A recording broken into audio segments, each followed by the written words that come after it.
Hello students, welcome back to our channel.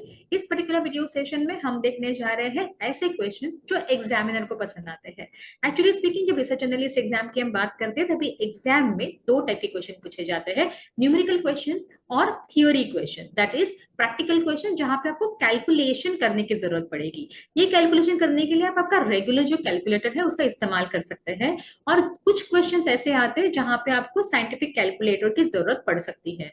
लेकिन वो जो कैलकुलेटर है आप स्क्रीन बेस्ड ले सकते हो। तो एग्जाम जाने के टाइम पे एक टिप रहेगी कि आप साइंटिफिक कैलकुलेटर नहीं लेके जाइए, क्योंकि वहां पे जो कीज होती है वो छोटी होती है, तो वहां पे आपका जो स्पीड है कैलकुलेशन का वो रिड्यूस हो सकता है। जबकि आप रेगुलर कैलकुलेटर यूज करोगे तो इसकी कीज जो थोड़ी बड़ी होने की वजह से आपका कैलकुलेशन जो है वो फास्ट होगा। एग्जाम में टाइम सेव करना ज्यादा इंपॉर्टेंट है, क्योंकि न्यूमेरिकल क्वेश्चंस है वो टाइम आपका लेंगे ही, लेकिन थियोरी क्वेश्चंस भी आपका वक्त ले सकते हैं अगर आपको उस थियोरी क्वेश्चन को 2 3 4 बार पढ़ना पड़े। क्योंकि अभी तक का एक्सपीरियंस स्टूडेंट का यही कहता है कि न्यूमेरिकल क्वेश्चंस तो अगर हमारी प्रैक्टिस अच्छी हो हम कर ही लेते हैं, लेकिन थियोरी क्वेश्चन जो है वो कंफ्यूजिंग होते हैं। और कंफ्यूजन आपका तभी दूर होगा जब थियोरी क्वेश्चन को आप 4 5 बार पढ़ोगे, अगर वहां पे कंफ्यूजन है। या तो फिर अगर आपको लग रहा है कि ये क्वेश्चन मुझे नहीं आता, या मैंने कहीं भी नहीं सुना है, कहीं भी नहीं पढ़ा है, शायद मुझे लग रहा है कि ये जो ऑप्शंस मुझे मिल रहे हैं वो बहुत ज्यादा कंफ्यूजिंग है, तो इस क्वेश्चन को छोड़ देना ही ज्यादा बेहतर होगा। तो यहाँ पे दो टिप्स हो गए, एक तो कैलकुलेटर आपको सिंपल यूज करना है, और दूसरा टिप ये हो गया कि आपको जो है न्यूमेरिकल क्वेश्चन को एग्जाम में नहीं छोड़ना है। न्यूमेरिकल क्वेश्चन की प्रैक्टिस जो है आपको करनी पड़ेगी, और उसके लिए बेसिकली 3 चीजें ध्यान में रखनी है। मुझे vertical profit and loss account, vertical balance sheet और वर्टिकल कैश फ्लो स्टेटमेंट पढ़ने को आना चाहिए। अगर आपको ये 3 चीजें पढ़ने को आती है, that means vertical income statement, vertical financial position statement और वर्टिकल कैश फ्लो स्टेटमेंट अगर आप पढ़ सकते हैं, तो मुझे लगता है आपके न्यूमेरिकल्स करने के लिए आपको बहुत ज्यादा कॉन्फिडेंस भी आएगा और बहुत ज्यादा मजा आएगा। क्योंकि न्यूमेरिकल क्वेश्चन के आंसर जो है वो स्पेसिफिक रहते हैं। 2 + 3 हमेशा 5 होता है, 6 नहीं होगा। जो मेरे लिए भी आंसर वही होगा, जो आपके लिए होगा वही एग्जामिनर के लिए होगा। इसके लिए जो थियोरी क्वेश्चन आंसर कंफ्यूज करते हैं वो चीज न्यूमेरिकल के साथ नहीं होती है, और न्यूमेरिकल जो है ज्यादा प्रिसाइज आंसर देते हैं। इसके लिए मेरे फेवरेट पर्सनल जो है वो न्यूमेरिकल्स है, और एग्जाम में भी आपको यही क्वेश्चंस जो है वो ज्यादा फायदा करके देंगे, ज्यादा कॉन्फिडेंस बिल्डअप करेंगे। इस वीडियो में कोई नए क्वेश्चंस मैंने कवर नहीं किए हैं, पुराने ही क्वेश्चंस हैं, लेकिन ऑल टाइम फेवरेट है एग्जामिनर के। तो let's begin with the very first question. Earning before interest and tax is rupees 5 lakhs, that is EBIT is rupees 5 lakhs. The EBIT percentage of the company is 25% of business revenue, that means 25% of sales. The net profit of the company is 10%. Profit जो है वो sales के ऊपर compute किया जाता है, that means 10% of sales is a net profit. The shares outstanding number is 4,000. Calculate EPS. तो पहले हमें ईपीएस कैलकुलेट करने के लिए चाहिए हमारा प्रॉफिट, प्रॉफिट कैलकुलेट करने के लिए हमें चाहिए सेल्स, और सेल्स हमें मिलेंगे with the help of our EBIT. तो लेट्स स्टार्ट। जो रेवेन्यू स्टेटमेंट के डिटेल्स है उसे हम वर्टिकली लिखते हैं। पहले लिखेंगे सेल्स, फिर लिखेंगे एबिट, क्योंकि एबिट परसेंटेज हमें दिया है, और हमें निकालना है profit. As per question EBIT is 25% of sales, तो 25% अगर एबिट है तो सेल्स कितना होगा, सेल्स होगा 100। एबिट की वैल्यू हमें दी गई है जो है 5 lakhs की, तो सेल्स निकालना is going to be very easy. 5 lakhs into 100 divided by 25 करेंगे तो आपको मिलेगा सेल्स। ये है आपका यूनिटरी मेथड से कैलकुलेशन, और ये कैलकुलेशन हमने क्लास 5 में ही सीख लिया था। It is not a difficult thing. हमें क्रॉस मल्टीप्लीकेशन करना है, 5 lakhs इंटू 100 डिवाइडेड बाय 25, तो आपको यहाँ पे आंसर मिलेगा 20 lakhs। तो सेल्स कितने आ गए आपके, सेल्स हो गए 20 lakhs। अभी दिया गया है कि जो नेट प्रॉफिट मार्जिन है वो 10% है, तो सेल्स के ऊपर कंप्यूट होता है। तो 10% of sales is nothing but 2 lakhs। ये तो बहुत ही सिंपल है। तो यहाँ पे आएगा आपका प्रॉफिट का अमाउंट 2 लाख का। तो इस कंपनी का प्रॉफिट कितना है, प्रॉफिट है 2 लाख। हमें कैलकुलेट करना है ईपीएस। ईपीएस का फॉर्मूला आपको पता है, EPS equal to profit that is net profit divided by number of outstanding shares. अभी आउटस्टैंडिंग शेयर्स कितने हैं, तो आउटस्टैंडिंग शेयर्स हमें दिए हैं 4,000 के। तो EPS equal to number, net profit है आपका 2 lakhs का, और आउटस्टैंडिंग जो शेयर्स है वो है 4,000, तो ईपीएस आपका आएगा ₹50। Let's check the options now. Correct answer है option 1 ₹50। Next, current market price दिया है ₹480, पी है 12 times, dividend pay out ratio है 60%, calculate dividend per share.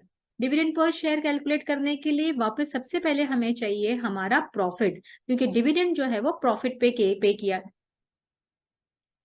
Dividend calculate करने के लिए सबसे पहले हमें चाहिए प्रॉफिट, क्योंकि डिविडेंड जो है वो प्रॉफिट के परसेंटेज पे पे किया जाता है। कितना परसेंटेज ऑफ प्रॉफिट जो है इन द फॉर्म ऑफ डिविडेंड दिया गया है, और कितना परसेंटेज जो प्रॉफिट है वो कंपनी ने रिटेन किया है अपने पास in the form of retained earning, जिसको रिजर्व्स एंड सरप्लस में हम बैलेंस शीट में देखते हैं।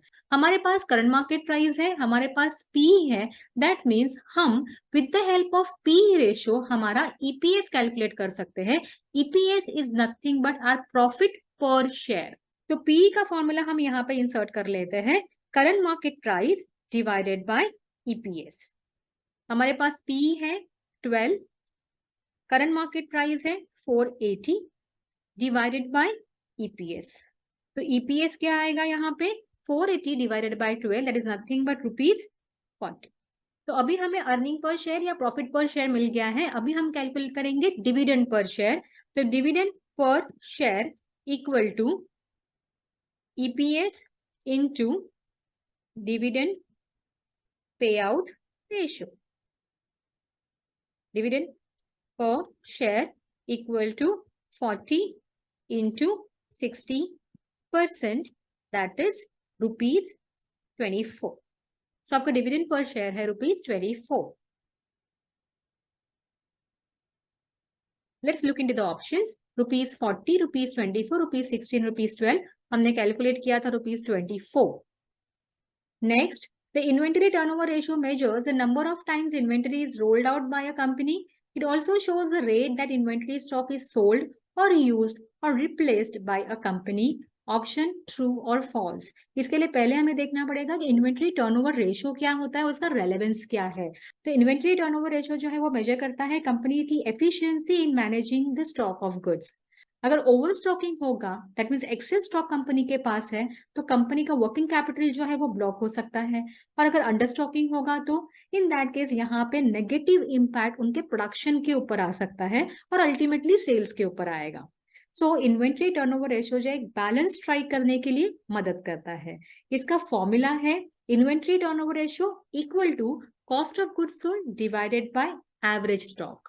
एवरेज स्टॉक का फॉर्मूला है opening stock plus closing stock divided by 2, और कॉस्ट ऑफ गुड्स सोल्ड का फॉर्मूला है opening stock plus purchases plus factory expenses minus closing stock. तो ये आपको देगा cost of goods sold. Inventory turnover ratio जो है वो टाइम्स में डिनोट किया जाता है, तो आगे जाके आपको इसको कन्वर्ट करना पड़ेगा या तो डेज में या तो मंथ्स में। तो जितने भी टाइम्स का रेशियो है डिवाइडेड बाय अगर 12 करेंगे तो हमें कितने मंथ की इन्वेंट्री रखनी है वो पता चलेगा, और अगर डिवाइडेड बाय 365 आप करोगे तो आपको पता चलेगा कितनी डेज की इन्वेंट्री जो है वो आपको स्टॉक में रखनी है। इसको थोड़ा न्यूमेरिकल के साथ भी समझ लेते हैं। तो कंपनी का से cost of goods sold ₹10 lakh है, और जो एवरेज स्टॉक है that is opening stock plus closing stock divided by 2 करके जो निकला है ये है ₹2,50,000। तो inventory turnover ratio will be 10 lakhs divided bye 2,50,000, that is nothing but 4 times. हमें डेज में कैलकुलेट करना है कि कितने दिन की इन्वेंट्री आपको रखनी है स्टॉक में। तो 365 डिवाइडेड बाय हम करेंगे 4, और अगर मंथ्स में चाहिए तो हम करेंगे 12 डिवाइडेड बाय 4। तो यहाँ पे 365 डिवाइडेड बाय 12 करेंगे तो आंसर आएगा समवेयर अराउंड 91 डेज, और मंथ्स में अगर हम कंप्यूट करेंगे तो 12 डिवाइडेड बाय 4 करेंगे तो आएगा समवेयर अराउंड 3 मंथ्स। तो सेम ही है 91 डेज या 3 मंथ्स। तो इन्वेंट्री टर्नओवर रेशियो जो है हमें कैलकुलेट करके देता है कितनी इन्वेंट्री आपको स्टॉक में रखनी है या कितने टाइम की इन्वेंट्री जो है आपको स्टॉक में रखनी है। तो 3 महीने का रिक्वायरमेंट जितना है या 91 डेज का जितना रिक्वायरमेंट मेरा रहेगा उतनी इन्वेंट्री मुझे स्टॉक में रखनी जरूरी है। वापस एक बार स्टेटमेंट को पढ़ लेते हैं। The inventory turnover ratio measures the number of times inventory is rolled out over by a company. It shows the rate that inventory stock is sold और use and replace by a company. तो एक company में inventory कितनी बार roll out हुई थी, तो अपने example के हिसाब से यहाँ पे 4 टाइम्स जो है वो इन्वेंट्री रोल आउट हुई थी। मतलब एवरी 90 डेज के साइकिल में जो है या 3 मंथ्स के साइकिल में जो है आपका इन्वेंट्री रोल आउट हुआ था। So the option is A, true. Next, weighted average cost of capital, इसका फॉर्मूला दिया है। weighted average cost of capital equal to cost of equity into weights of equity multiplied by cost of debt into 1 minus tax weight of debt. Actually speaking, ये जो formula है वो गलत है। क्या होना चाहिए? cost of equity into weight of equity, correct है। मल्टीप्लाई नहीं होते हुए जब भी weighted average cost of capital आप करते हो तो आप ऐड कर रहे हो दोनों के रिटर्न्स या दोनों का परसेंटेज ऑफ बर्डन, और दोनों को ऐड करते हुए आप फाइंड आउट कर रहे हो कि weighted average cost of capital क्या है। तो आंसर क्या आना चाहिए? Weighted average cost of capital equal to cost of equity into weight of equity plus cost of debt into 1 minus tax weight of debt. इसको एक एग्जाम्पल के साथ समझते हैं, बहुत अच्छे से आपको समझ में आ जाएगा। यहाँ पे इसको एक एग्जाम्पल के साथ समझते हैं। एक कंपनी है, उसका टोटल कैपिटल जो है वो 1 करोड़ का है। टोटल कैपिटल का मतलब क्या होता है? Debt capital and equity capital. Okay, अभी इसमें जो इक्विटी का पोर्शन है, ओके, ये है 60 लाख का। ओके, और डेट का जो पोर्शन है यहाँ पे ये है से 40 लाख का, क्योंकि इक्विटी अगर 60 होगी तो डेट कितना होगा? 40 होगा। टोटल मिला के कितना हो गया? तो टोटल पोर्शन हो गया है आपका 100 lakh, that means nothing but 1 crore का। फाइन, अभी ये कितना है यहाँ पे प्रोपोर्शन? यहाँ पे इक्विटी का प्रोपोर्शन जो है वो 60% है, और डेट का परसेंटेज कितना होगा? 40 lakh divided by 100 lakh into 100, तो ये होगा 40%। टोटल हो गया आपका 100%। अभी जो इक्विटी शेयर होल्डर है वो 10% रिटर्न एक्सपेक्ट कर रहा है, और डेट जो है वो आपको पड़े है 8% पे। 8% 1 माइनस टैक्स निकालने के बाद जो है वो 8% जो आपको उसका कॉस्ट पड़ा है। तो हमने भी इक्विटी और डेट दोनों का वेट निकाला, दैट इज 60 एंड 40% रेस्पेक्टिवली। अभी देखेंगे कि इक्विटी का कितना बर्डन कंपनी पे आ रहा है और डेट का बर्डन कितना आ रहा है। तो 60% इंटू 10% हम करते हैं तो आता है 6%, और 40% इंटू 8% अगर आप करोगे तो आएगा आपका 3.2%।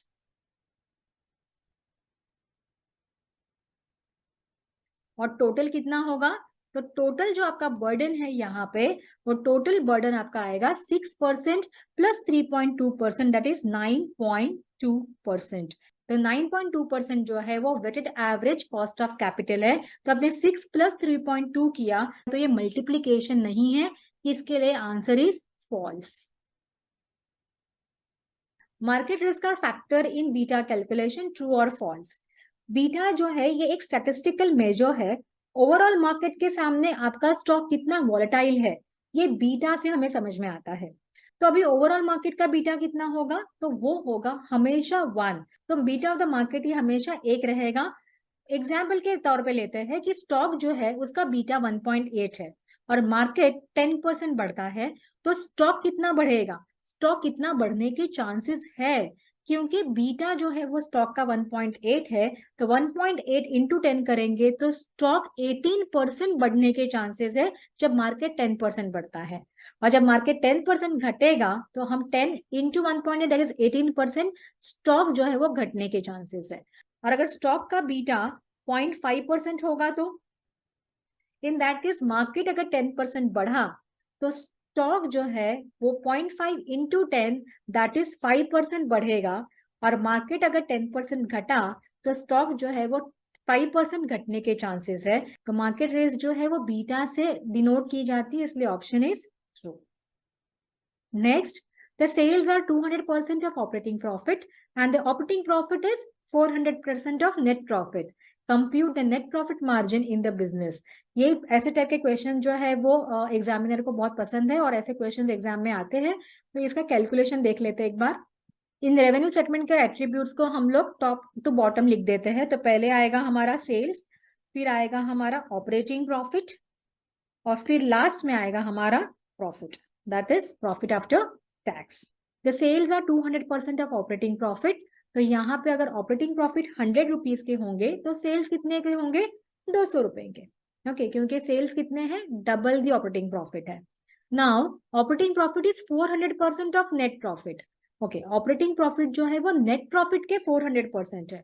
तो नेट प्रॉफिट कितना होगा? नेट प्रॉफिट होगा अगर 100, ओके, तो ऑपरेटिंग प्रॉफिट कितना होगा? 400, क्योंकि ये कितना है? 400% है ना, तो ऑपरेटिंग प्रॉफिट होगा 400।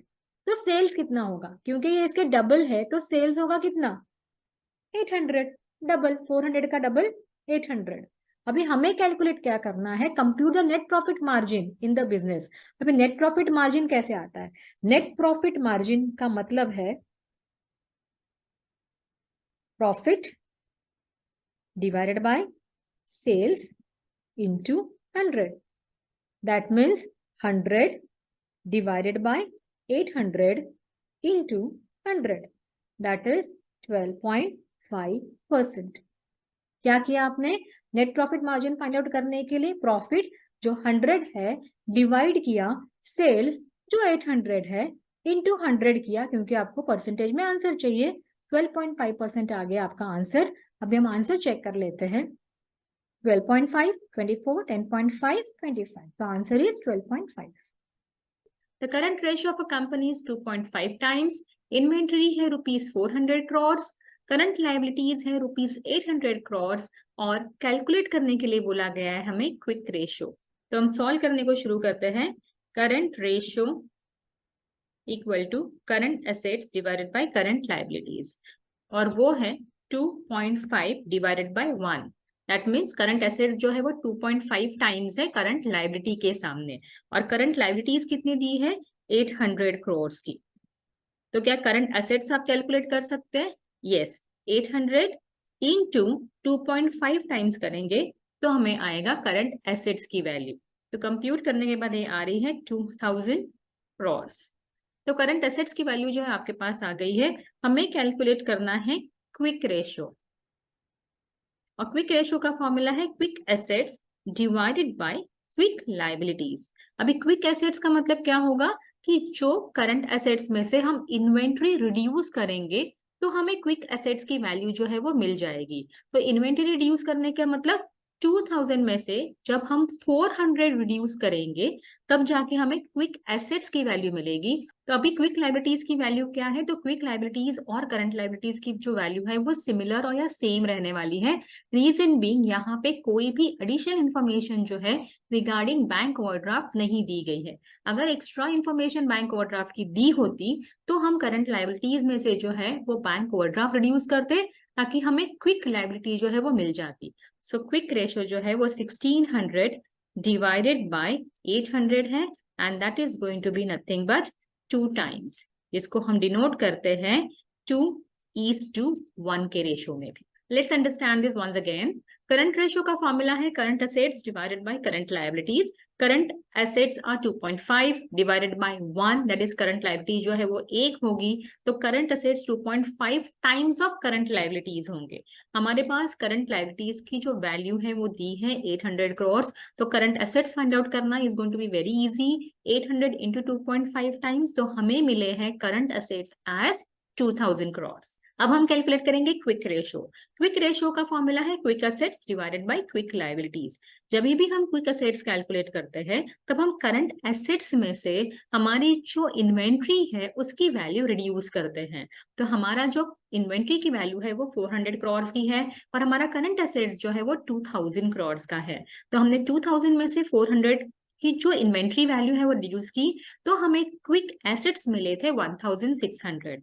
और क्विक लायबिलिटी जो है वो सेम एज करंट लायबिलिटी है, क्योंकि additional information of bank overdraft is not given. उसके बाद हमने क्विक रेशियो का फॉर्मूला जो अप्लाई किया, quick assets divided bye quick liability, that is 1600 divided by 800, that is nothing but 2 times. Options देख लेते हैं। 1.5:1, 1:1, 2:1 एंड 3:1। हमने कैलकुलेट किया था answer 1600 divided by 800, that is nothing but 2:1. Next, a company's debt to equity ratio is 1.5:1. The debt percentage cost to the company is 10%. मतलब company ने जो date लिए हैं उनका कॉस्ट जो है, उनका रेट ऑफ इंटरेस्ट जो है वो 10% का है। इक्विटी कॉस्ट जो है वो कंपनी को आ रही है 12%। मतलब इक्विटी जो है वो 12% कॉस्ट कर रही है कंपनी को। The tax rate is 30%. Calculate the weighted average cost of capital of a company. A very very important question. At the same time ये बहुत अच्छे से दिया है कि कंपनी का डेट टू इक्विटी रेशियो 1.5:1 है। मतलब पहले तो हमें देखना है कि डेट और इक्विटी का प्रपोर्शन जो है in the percentage form company में कितना है। एक एग्जाम टिप है यहाँ पे आपके लिए, जब भी कोई न्यूमेरिकल क्वेश्चन आपके स्क्रीन पे आता है तभी it is expected that you have to solve the question first, get your answer and then match it with the options given. तो फर्स्ट एस्पेक्ट यहाँ पे आता है कि कौन से टाइप के कैपिटल आपके पास है, दैट मीन्स डेट और इक्विटी कैपिटल। डेट और इक्विटी का प्रपोर्शन इस पर्टिकुलर टोटल कैपिटल में कितना है, दैट मीन्स हमें कैलकुलेट करना है वेट, और फिर हमें कैलकुलेट करना है cost of capital for each type, और फिर हम कैलकुलेट करेंगे total cost to the company. तो हमें देखना है पहले टाइप। तो टाइप में हमारे पास है इक्विटी और दूसरा है डेट।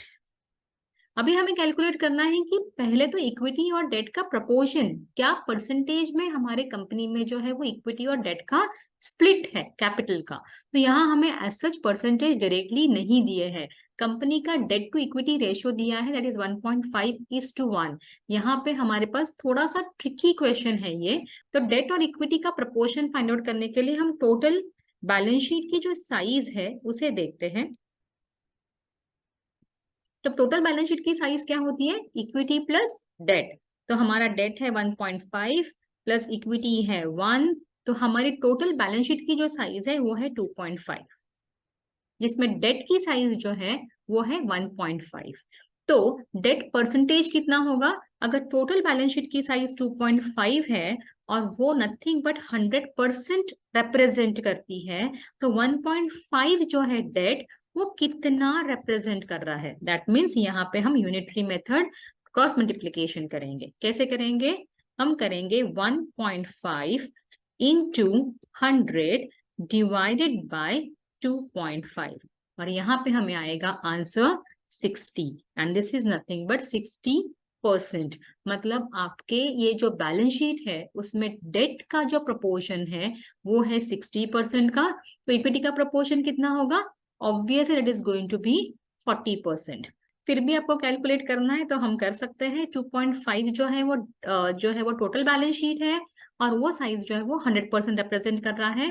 तो यहाँ पे आपका जो इक्विटी का कंपोनेंट है वो है 1 टाइम का, और वो कितना रिप्रेजेंट कर रहा है, that is nothing but y। तो अभी हम इसे मल्टीप्लाई कर सकते हैं, क्रॉस मल्टीप्लिकेशन करेंगे। 2.5 into Y equal to 100 into 1, that means y equal to 100 divided by 2.5, और 100 इंटू 1 डिवाइड बाई 2.5, एंड ये जो y दैट मीन्स जो इक्विटी कंपोनेंट है ये आएगा 40%। Now got it. 60% जो है वो डेट का कंपोनेंट आ गया, इक्विटी का कंपोनेंट आ गया 40%। तो हम यहाँ पे लिख देते हैं weight of debt is equity is 40% and weight of debt is 60%। और एक चीज अभी हमें यहाँ पे चाहिए, और वो है हमारा डेट का कॉस्ट टू द कंपनी। अभी यहाँ पे क्या हो रहा है कि जो इक्विटी की कॉस्ट है वो 12 की 12% ही रहती है, लेकिन डेट की कॉस्ट में क्या हो रहा है, हमारा EBIT that is earning before interest and tax, मतलब हमें यहाँ पे डेट लेने की वजह से टैक्स का बेनिफिट मिल रहा है। वही अगर हमने डेट नहीं लिया होता तो ये जो 12% है या जो भी आप अर्निंग कर रहे हो उसके ऊपर एंटायरली आपको टैक्स देना पड़ता था। ओके, क्योंकि आपने डेट लिया है तो एक्सपेंस कंसिडर हो जाएगा, और यहाँ पे आपको टैक्स का बेनिफिट मिलेगा। तो जो डेट का कॉस्ट है ये कॉस्ट आपका है यहाँ पे 10%, तो ये 10% का नहीं होते हुए आपको 10% से कम लगेगा। तो ये कैसे रहेगा, तो cost of debt equal to 10 into 1 minus tax. Tax rate कितना है 30%, तो that is going to be 10 into 70%, and that is nothing but 7%। तो आपको कॉस्ट ऑफ डेट कितना आ गया 7% का, एंड कॉस्ट ऑफ इक्विटी जो है वो 12% एज इट इज है। तो कॉस्ट ऑफ इक्विटी हम करेंगे 12%, एंड कॉस्ट ऑफ डेट जो है वो हम लिखेंगे यहाँ पे 7%। Got it. अभी हम क्या करेंगे, अभी हमें weight into cost of capital जो है हमें मल्टीप्लाई करना है, और ये आएगा आपका फर्स्ट केस इक्विटी में आएगा, 40 into 12%, that is going to be 4.8, and 60 into 7%, that is 4.2. तो अभी टोटल कॉस्ट ऑफ कैपिटल करने के लिए आप डेट और इक्विटी के जो परसेंटेज है उनको ऐड करेंगे. 4.2 plus 4.8 is going to be your 9%. तो therefore total cost of capital is going to be 4.8 plus 4.2 equal to 9%. अभी हम देखेंगे हमारे options. 9%, 9.5%, 10.8% and 10.4%. Option is 9%. That is option number 1. Next, net profit ₹10 lakhs. Number of equity share जो है वो 40,000 के है. रिटेन्ड अर्निंग जो है वो 40% है. हमें कैलकुलेट करने बोला है dividend per share and dividend pay out ratio. Very very simple question. ऐसे टाइप के क्वेश्चन हमने पहले भी किए हुए हैं. डिविडेंड पर शेयर कैलकुलेट करना है तो हमें पहले अर्निंग पर शेयर कैलकुलेट करना पड़ेगा, तभी जाके उसके 2 टुकड़े होंगे. एक पैसा जो है वो रिटेन अर्निंग के फॉर्म में चला जाएगा in the reserves and surplus, और सेकंड जो है वो चला जाएगा आपके शेयर होल्डर्स के पास in the form of dividend. Dividend pay out ratio calculate करना यहाँ पे बहुत ही सिंपल है, क्योंकि रिटेन्ड अर्निंग है वो 40% है. तो डिविडेंड पे आउट रेशियो कितना होगा? Yes, it is going to be 60%, क्योंकि टोटल प्रॉफिट के जो है वही 2 पार्ट्स होते हैं. रिटेन अर्निंग की तरफ जाता है और दूसरा डिविडेंड पे आउट रेशियो की तरफ जाता है. 40 + 60 इज नथिंग बट 100%. अभी हम कैलकुलेट करेंगे हमारा ईपीएस पहले, और फिर with the help of EPS will calculate our dividend per share. तो ईपीएस के लिए हमारा फॉर्मूला है, आपको पता ही है, net profit divided by number of equity shares. So EPS equal to 10 lakhs divided by 40,000. तो ये आएगा आपका ₹25. तो 25 क्या आ गया आपका अर्निंग पर शेयर. इसमें से 40% रिटेन अर्निंग की तरफ गया, तो 60% डिविडेंड पे आउट रेशियो की तरफ जाएगा. तो 60% of ₹25 is going to be your dividend per share. So dividend per share equal to 60% of ₹25 and that is ₹15. तो आपका आंसर क्या है? ₹15 and 60% should be your answer. Let's check the option. ₹25 60%, ₹15 60%, ₹10 40%, and ₹12 45%. The option is ₹15 60%. Next, the certificate of registration to research analyst under Regulation 9 is valid for dash years: 4 years, 2 years, 3 years. Fourth option is it is suspended or cancelled by the board. SEBI research analyst regulation number 10 में period of validity of certificate दिया गया है. मतलब जो certificate of registration आपको grant हो रहा है अंडर रेगुलेशन नंबर 9, वो वैलिड होगा टिल इट गेट सस्पेंडेड और कैंसल्ड बाय द बोर्ड. तो ऑप्शन क्या होगा आपका? इट इज सस्पेंडेड और cancelled by the board. Next, dash section in the cash flow statement will provide information about the amount of fund received by selling a company premises during the preceding year. जब भी आप company के premises cell करते हो, exactly आप क्या कर रहे हो? कंपनी के एसेट सेल कर रहे हो. कंपनी के एसेट जब सेल हो रहे तो कैश का क्या हो रहा है? इनफ्लो हो रहा है या आउटफ्लो हो रहा है? यस, कैश जो है वो इनफ्लो हो रहा है. आपके प्रीमाइसेस जो है वो चले जा रहे हैं. प्रीमाइसेस जो है वो एसेट रिलेटेड है. दैट मीन्स ये इन्वेस्टिंग टाइप की एक्टिविटी थी. कुछ इन्वेस्टमेंट्स आपने पहले किए थे, that means in the form of premises आपने किए थे, उनको सेल किया है, और वो सेल करने की वजह से जो है आपको कैश इनफ्लो हुआ है. और प्रीमाइसेस जो है वो इन्वेस्टिंग कैटेगरी के आते हैं. तो जो भी ये कैश फ्लो होने वाला है, ये कौन से सेक्शन में होगा? यस, तो ये होगा इन्वेस्टिंग कैश फ्लो के सेक्शन में. ये ना ही होगा ऑपरेटिंग कैश फ्लो के स्टेटमेंट में, ना ही होगा फिनेंशियल कैश फ्लो के स्टेटमेंट में. तो option is investing cash flow. Next, The current inventory of a company is 75,000. The average age of inventory is 25 days. Calculate sales of a company. Very very important question again. ये numerical question है और ये आसान है, सिर्फ इसको थोड़ा सा समझना है। हमें कैलकुलेट करना है हमारा इन्वेंट्री टर्नओवर रेशियो, और inventory turnover ratio find out करने के लिए हमें चाहिए हमारे average age of the inventory, that means 25 days. एक साल में 365 डेज होते हैं, divided by the average age of the inventory that is 25 days, तो ये आएगा 14.6 टाइम्स। इसका मतलब क्या है कि आपकी जो कंपनी है उसमें 14.6 टाइम्स जो है इन्वेंट्री चर्न हो रही है। ओके, मतलब इतनी बार इन्वेंट्री आ रही है, वो मैन्युफैक्चरिंग यूनिट में आएगी, उसके बाद वो फिनिश गुड्स में जाएगी, उसके बाद उसका सेल होगा। तो यहाँ से सेल कैलकुलेट करना आसान हो जाता है किसी भी कंपनी का, क्योंकि आपके पास इन्वेंट्री टर्नओवर रेशियो है, दैट मीन्स 14.6 टाइम्स, और आपके पास जो है वो इन्वेंट्री की वैल्यू भी है। तो inventory into inventory turnover ratio आप करोगे तो आपको मिल जाएंगे सेल्स। तो सेल्स के लिए अभी आपको क्या चाहिए, इन्वेंट्री की वैल्यू, ओके, इनटू आपको चाहिए इन्वेंट्री टर्नओवर रेशियो। तो आप क्या करेंगे, सेल्स के लिए मल्टीप्लाई करेंगे 75,000 इंटू 14.6, तो सेल्स आएंगे आपके 10,95,000। फिर से एक बार एक्सप्लेन कर लेती हूँ। इन्वेंट्री टर्नओवर रेशियो कैलकुलेट करने के लिए हमें चाहिए number of days in a year, that is 365, divided by the average age of the inventory.